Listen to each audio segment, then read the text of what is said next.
وبركاته. اللهم صل وسلم وبارك على سيدنا محمد وعلى اله وصحبه وسلم.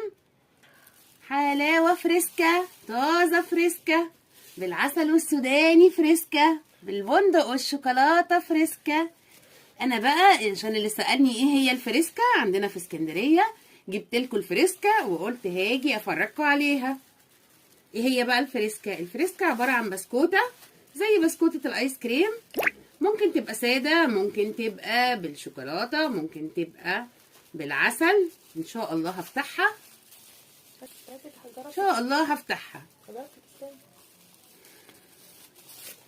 اهي اتفتحت، دي محشيه عسل.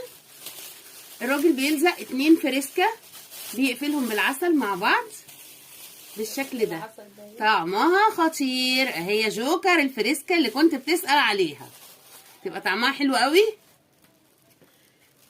والراجل ضحك عليا، اديته فلوس وبعد كده انا مدياله 45 وانا فاكره ان انا مدياله 25، فبيقول لي انت ليكي باقي. قلت له ليه؟ انا مدياكي الفلوس بالمظبوط.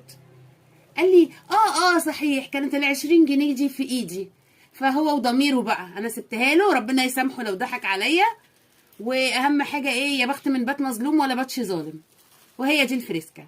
والسلام عليكم ورحمه الله وبركاته.